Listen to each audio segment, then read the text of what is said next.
Okay, so that was a really nice introduction. Thank you so much.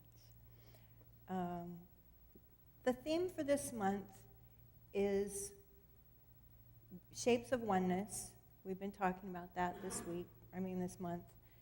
And so my talk, you pick these talk titles like 2 months ago, and I picked the topic of equal sides. What I was picturing when I said that was a triangle. And I know that triangles don't have to have equal sides. I'm going to change my glasses really quick. Hold on. But just go with me on equal sides, okay? This thing's going to bug me. Okay, so triangles are symbolic of a lot of different things. A lot of organizations use triangles for their emblems. The Masonic Order, the Alcoholics Anonymous, all different kinds of Celtic groups. When I was a little person, which I was at one time smaller, I joined an organization called Job's Daughters, which is related to the Masons, and our emblem was triangle. So I'm sure that's probably why it popped into my head. But also, to me, it represents the Trinity, or the triune nature of God. So I was looking up some research, and I saw that the number 3 is considered to be very sacred. The meaning of it on one site that I looked at says that it represents what is real, essential, perfect, substantial, complete, and divine. So that sounds really good. People talk about 3s all the time. They talk about past, present, future, thought, word, deed, omniscience, omnipresence, and omnipotence, the Father, the Son, the Holy Ghost, spirit, soul, body, solid, liquid, and vapor. So lots of 3s all the time. People even say things come in 3s. Intelligence, substance, form, seed, soil, plant, even birth, life, and death. Wait a minute. Just rearranging the furniture. Okay, so God is considered to be a Trinity, but in a whole. So there aren't 3 gods, or it's all still one, but to explain how it works, how God works, we use this 3ness. It's a word. 3ness. Okay, so in the Science of Mind textbook, Dr. Holmes describes the Trinity of being. It's on page 80 in case you're taking notes. This Trinity of being, this is Dr. Holmes talking. The Trinity of being appears to run through all nature and all life. For instance, there is electricity, the way it works, and its results, which is light or motive power. There is the seed, the soil, and the plant. Turn it as we may, we are confronted with the necessity of a Trinity of being. Throughout the ages, this Trinity has been taught. Every great religion and every great spiritual philosophy has taught the Trinity. In New Thought, we call it the thing, the way it works, and what it does. The thing is absolute intelligence. The way it works is absolute law, and what it does is the result, or the manifestation. The action of the thing itself is what the Bible calls the Word, absolute intelligence. So, let's talk about that for a minute. We believe in this God, which is infinite intelligence, or you can think of it as energy, or you can think of it however you want, that includes the infinite life force, just infinite, okay? Infinite, big. This life force, or this intelligence, creates by thinking. So it's self-contemplation, and that creates form. There's a process, and it creates the form. Form, then, is body or physical reality. It's what you can touch and see, and trees, birds, those things, and us. So when you think about solid, liquid, vapor, for example, steam, ice, water, and not in that order, the only thing that's changed is the form of it. What it's made of is still the same. You're with me on that? Okay, good. That's good. So it's the same thing with all of life. The form is the only thing that changes. Okay, so back to the Science of Mind textbook. Dr. Holmes explains this process. He says, let us suppose, for illustration, that the universe is nothing but water permeated by an infinite intelligence. Imagine that every time this intelligence moves or thinks, ice is formed in the water that exactly corresponds to the thought. We might have countless pieces of ice of different form, color, and size, but these pieces would still be water. If we could heat the entire mass, it would melt, and all form would have again become fluid. Nothing would have changed except form. The physical universe is spirit in form. So, the physical universe is spirit in form.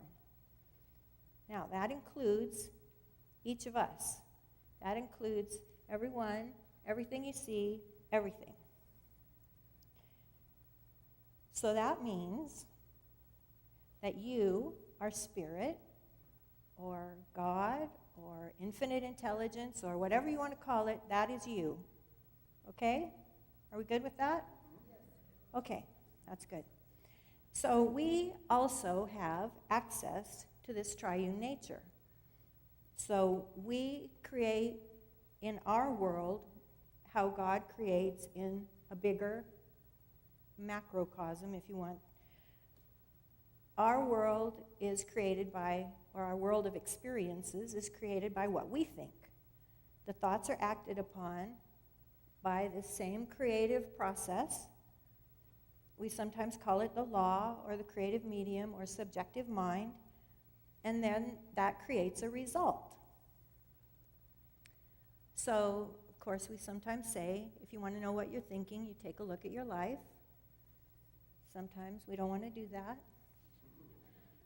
Okay, now, segue just a minute here. How many people here make things? So you make things out of fabric, you do sewing, or you make things out of wood, or cookie dough. You make things. Everybody, right? Okay. So when you make something, let's say we're using cookie dough for the moment. You make something out of cookie dough, you cut out the shapes of the flowers and the whales and the clowns, or whatever they are. In between, so now you have the thing you made, and you have the parts in between. What are the parts in between made of? The same thing. Perfect. That is the right answer. The same thing. So, okay, so God creates us out of itself, and then there's the space in between. What is that made out of? The same thing. Okay, now we're going to do an experiment. So it's going to be fast. Close your eyes for just a minute.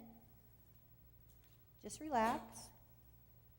And without using your hands, see if you can tell where the edge of your skin is, or if you can feel the end of your nose. Okay, now open your eyes. And I'm guessing that mostly you could not feel the edge of your skin or the end of your nose or any separation. Is that true? That's true. Because there is no separation. There's no separation. There is the appearance of separation, but there is no separation. We look like we're in separate containers, but we're not. We're all the same. There's no difference between the spirit inside of you and the spirit outside of you. We sometimes talk about how we live and move and have our being in God, or that God is inside of us. We breathe God. Sometimes it's kind of hard to get your head around the idea that God's inside us and we're inside God. How I sometimes can explain it is that it's like air. Air, we are inside air, and air is inside us. God is it's the whole enchilada. A lot of food here. Okay, so that means that the spirit that's inside you, the spirit that's outside of you, and the spirit that's in your neighbor is all the same. Is that good? It's good if you like your neighbor. If you don't like your neighbor, it's still spirit. And it's still the same as you. And that's where we sometimes, I'm afraid, get hung up. So now here's something else, and this is very subtle, but very important, a little distinction. Sometimes we talk about being one with God. We say that really frequently, right? I am one with God. Okay, now, if you make a peanut butter and jelly sandwich, you have peanut butter with jelly. The peanut butter and the jelly are still separate. You can still see them separately, right? So, being with God is a great starting point on this journey, but it isn't where you are. You are one of God. You are made of the same fabric. You are made of the God stuff. It's a subtle distinction, but it's pretty huge. So God makes us out of itself. That means that the same wisdom, the same harmony, the same infinite intelligence that makes up the universe is residing right inside of us. So say that with me. I am one of God. I am one of spirit.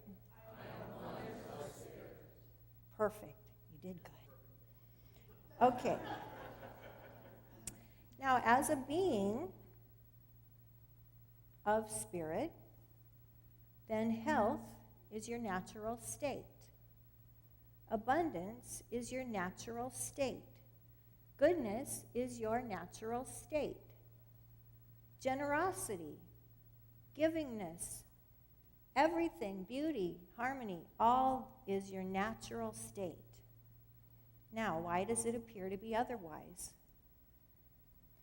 Well, here's God expressing through you, and here you are with your own thoughts, your own filters, your own beliefs, and it changes God expressing through you. Some of those thoughts and beliefs will cover up your natural abundance or grace or health.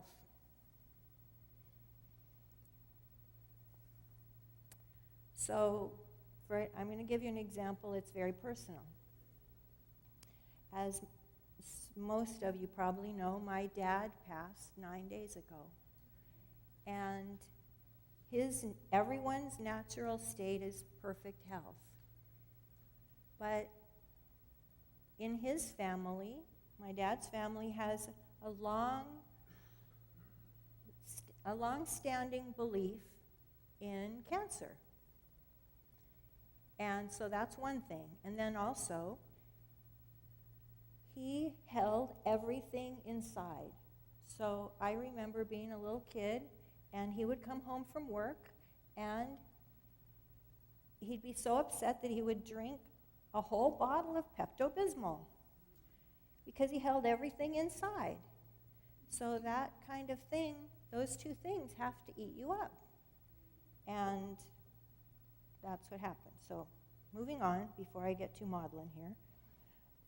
Appearances can fool us, and we do have to be living with enough conviction and belief in the truth that we don't buy into the appearance, and we don't forget the truth.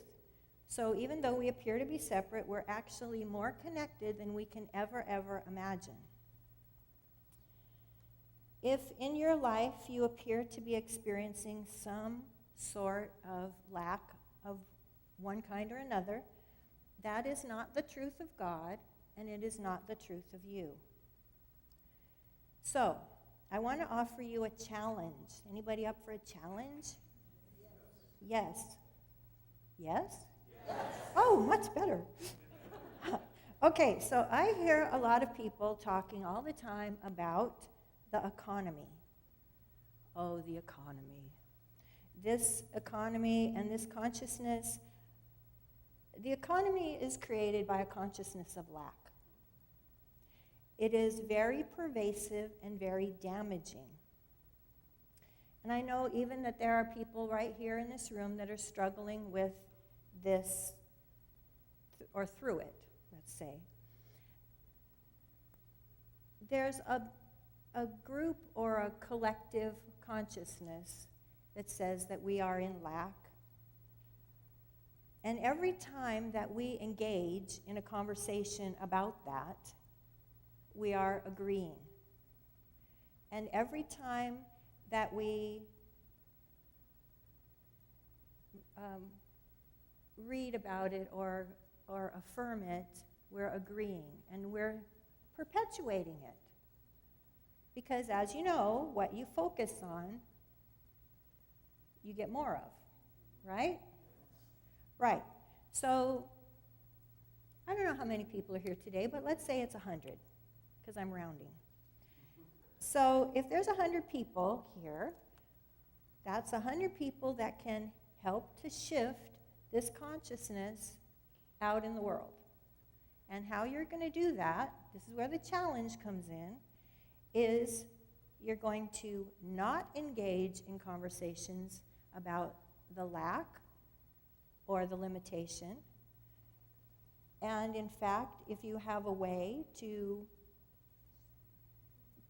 turn that, so to say that there is an abundant universe, that there is plenty of opportunity in the world, or even in your life, that's what you're going to do. What you focus on expands. And the universe always says yes to our most dominant thoughts. The things that you're focusing on, the things that you're thinking about the most, and with the most feeling, the most either fear or passion or whatever, but whatever it is that has the most feeling. So when you're working on changing your life, you have to be very careful about the types of things you're thinking about. When people around you are talking about these doom and gloom things, you need a way to not, first of all, to not agree with it, and second of all, to even change it. And if you need some help with ideas about how that happens, speak with a practitioner. Now, I have a friend that how he does it is when somebody starts talking blah, blah, blah, blah, blah, blah, he says, well, not in my world. And okay, and that works. I have another friend that when the political conversations come on the TV, maybe it's the State of the Union address or something, but whatever she doesn't agree with, she leaves it on, but she puts the sound off and sends blessings to the program or to the people involved. So you'll find your own way, but whatever it is, make it something positive and life-affirming rather than joining in the conversation of doom and gloom. Because we have 100 people right here that can start shifting, and then that can shift your world, which can shift somebody else's world, and you see how that can be like a ripple effect. Spend more time picturing the thing that you want or the life that you want than the dread and fear.